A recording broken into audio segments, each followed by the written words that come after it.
नमस्कार दोस्तों, मैं दीपक गोठी और बात कर रहे हैं कांग्रेस की उस युवा तबके की जिसे कांग्रेस तैयार कर रही थी कि ये युवा तैयार होके कांग्रेस की बागडोर संभालेंगे।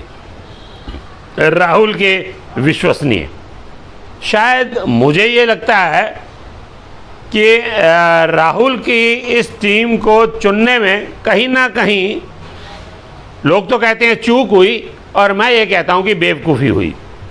और बेवकूफ़ी भी इतनी बड़ी हुई, या ये कहते हैं चूक बड़ी हुई, बेवकूफ़ी थोड़ा घटिया शब्द हो जाएगा।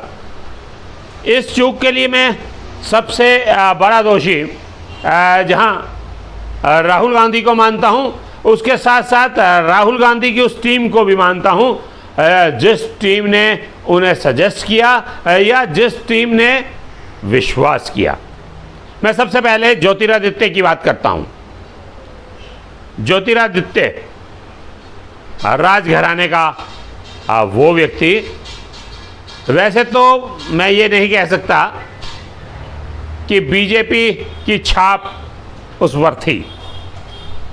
उसकी दादी बीजेपी की सदस्य थी, उसके पिता भी बीजेपी के सदस्य थे, लेकिन दादी पहले कांग्रेसी थी, फिर बीजेपी में गई। पिता भी बीजेपी में बाद में, पहले बीजेपी में थे, फिर कांग्रेस में आए। ज्योतिरादित्य कांग्रेस में थे और बीजेपी में चले गए। यानी कि वो सिक्का उछालो, एक तरफ हेड है, एक तरफ टेल है। तो सिंधिया परिवार के सिक्के में एक तरफ कांग्रेस है, एक तरफ बीजेपी है। जहां सत्ता सुख मिलेगा वहां जाएंगे। सिंधिया, ज्योतिरादित्य सिंधिया बड़ा मजबूत, यानी कि बड़ा नाम है, पायदारी में लंबा नाम है तो मजबूती से बोला जाता है। तो इतना भारी नाम कि बोलने में भी जबान को रुकना पड़ता है। ज्योतिरादित्य, देखिए कितना, 18 वर्ष का कांग्रेस का काल। इस 18 वर्ष में 17 साल सत्ता में रहे, 1 साल सत्ता विहीन रहे और बर्दाश्त नहीं हुआ और बीजेपी में चले गए। ऐसे लोग जिन पर पार्टी ने बार बार विश्वास किया। ज्योतिरादित्य 2 बार केंद्रीय मंत्री बने, मुख्य सचेतक बने, राष्ट्रीय महासचिव बने, यूपी के प्रभारी बने, इसके साथ साथ कार्य समिति के सदस्य रहे, मध्य प्रदेश में चुनाव अभियान के प्रमुख रहे, 50 टिकट और 9 मंत्री दिए, फिर भाग गए। यानी कि इतना खाने के बाद इतना पेट में गया, इतना गया कि वो समाया ही नहीं। इतना खाने के बाद दूसरे राजनीतिक दल में चले गए। दूसरा नाम जतिन प्रसाद।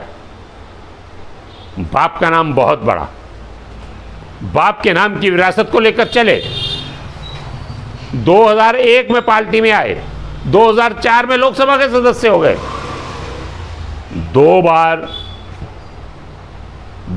बार सांसद हुए और यूपीए सरकार के शासनकाल में 2 बार ही मंत्री बने। है कमाल। 2014 में टिकट दिया, हार गए। हारने के बाद पार्टी ने 2019 में फिर टिकट दिया और वहां से दिया जहां से मांगा, फिर हार गए। इतना मिला, कांग्रेस ने तुम्हें, तुम्हारे परिवार, तुम्हारे पिता को जिंदा रखा और तुम 1 मिनट में चले गए और कहते हो कि नेतृत्व जो है वो दिशाहीन है। नेतृत्व दिशाहीन बनाया किसने? तुम्हारे कर्मों ने। अगर तुम अपने कर्म ठीक रखते, पार्टी को जिंदा रखते, पार्टी को जिंदा रखने के लिए काम करते। तुमने तो काम किया अपने क्षेत्र में, अपने आप को जिंदा रखने के लिए, पार्टी के लिए नहीं जिए, आप अपने लिए जिए। इसलिए आपने अपने लालच में वहां पार्टी मार दी। एक नाम और है, प्रियंका चतुर्वेदी। क्या नहीं दिया, कितना सम्मान दिया, वो भी चली गई। एक और हैं, माणिक्यदेव वर्मा, छोटा सा नाम, काम बड़ा, चले गए। अभी अभी जो मैंने शुरू किया ये सुष्मिता देव पर किया था। सुष्मिता देव 1972 में पैदा हुई और पार्टी छोड़ के चली गई। तो इस पर कपिल सिब्बल 1948 में पैदा हुए, उन्होंने एक तंज लिखा ट्विटर पर कि जब 1972 में पैदा हुआ कार्यकर्ता पार्टी छोड़कर चला जाए तो हम जैसे 1948 में पैदा हुए बुजुर्गों को पार्टी संभालनी पड़ती है। देखिए, एक तीर से दो निशाने। ये एक निशाना युवा वर्ग पर और एक निशाना केंद्रीय सत्ता पक्ष के, कांग्रेस के सत्ता पक्ष के, और कि हम आज भी वफादार हैं। एक बुजुर्ग नेता ने अपना नाम ना बताने की शर्त पर कहा कि आखिर क्यों छोड़ के जाएं? सत्ता सुख हमने प्राप्त किया, मंत्री हम रहे, ठीक है, आज पार्टी गर्दिश में है। एक ऐसी सुरंग में से पार्टी निकल रही है जो अंधकार में है।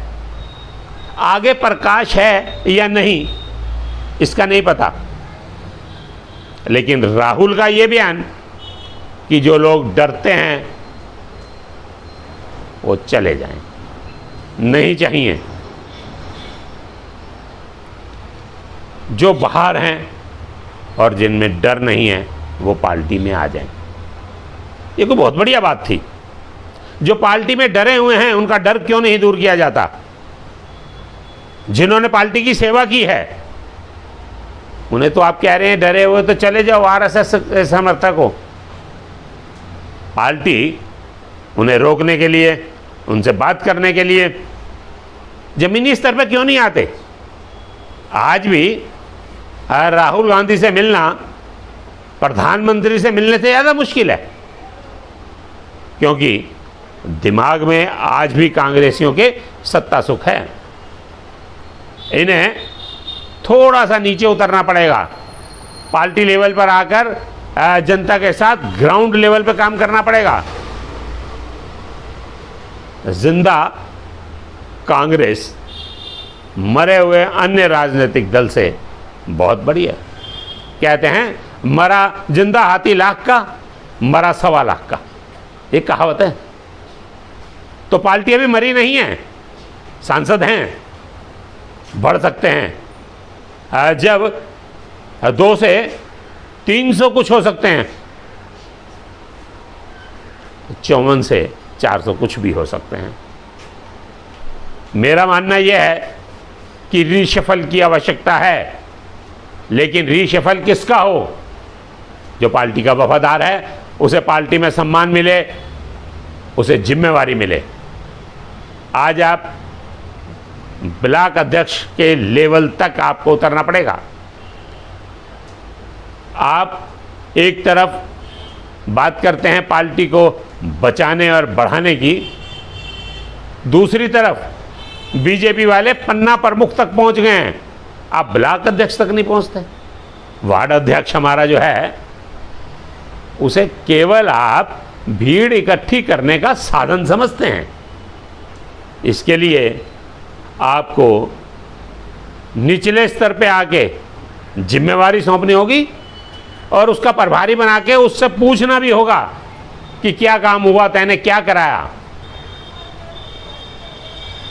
आज इतनी कड़वी दवाई ही काफ़ी, मेरे पास इससे कड़वी दवाई भी हैं जो मैं दूंगा।